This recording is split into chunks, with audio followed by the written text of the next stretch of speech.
You're right, exciting news. I would say they are exciting and great news for humanity. And they were clearly not within the expectations. They were above expectations. This is the first time, to my knowledge, that protease inhibitors is demonstrating such an efficacy against something. And by the way, it's the first time that we have an oral pill of that efficacy. So very exciting because there is a huge need. And this means that a lot of lives could be saved if this is eventually make it all the way to the end, the regulatory process. And a lot of people, instead of going to hospital, ending up to hospital, would stay home. I think, yes, it's not the responsibility against the global pandemic. It is a greater responsibility for all the patients that we try to serve. Because I'm sure that people will ask if you were able to do it with a vaccine, if you were able to do it with an antiviral, why don't you do it with cancer and other diseases? And of course, this is our mission in life.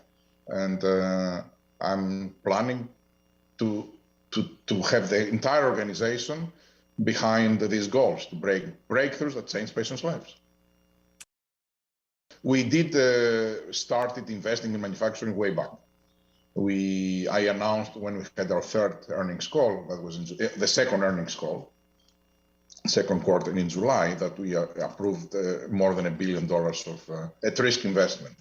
Right now, I think we are geared to make 50 million courses of treatment. That's more than 1 billion of pills of this new protease inhibitor. And we will have a little bit of that, a few hundred thousands this year. So we start already, and then the rest will ramp up. I believe that we'll have in the first half a little bit less than the half of this quantity. Now, given the news and how much I expect that the demand will go up, we're already now examining options to scale up even further. Any idea of what volume that would be? I think at least to double it, but I don't want to speak right now. We are trying to see if and what is possible. But right now, I think our goal is that everyone in the world will be able to have it as quickly as possible. Deals. Right now, we are looking to manufacture it ourselves. I'm looking, though, about in emerging markets, in markets that of low-income countries, to see what solutions we can bring. And we're examining several options. There is not only one. So that there will be no barrier for them as well to have access to that. So we will be making announcements, pretty soon about that. But as I said, our compass is everybody should have access to it.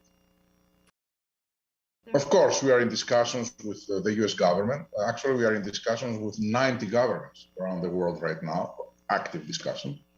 And some of them already signed, some of them signed head of terms. And so the US is one of them. We are finalizing this discussion. I don't want to speak before, but clearly the US will make a significant purchase of our antiviral. Can you talk about the price of that deal at all, or similar deals? No, I don't want to go into prices. I think the prices will be very similar to what Merck, and which means that will be way cheaper, less than half than the antibodies. That's completely irrational. And those that they will do that, they are making a very big mistake. They should get vaccinated so they will not get the disease. These are treatments. This is for the unfortunate who get sick.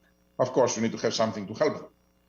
And that's why you are doing all the efforts. But this should not be a reason not to protect yourself and to put in danger yourself, your household, the society.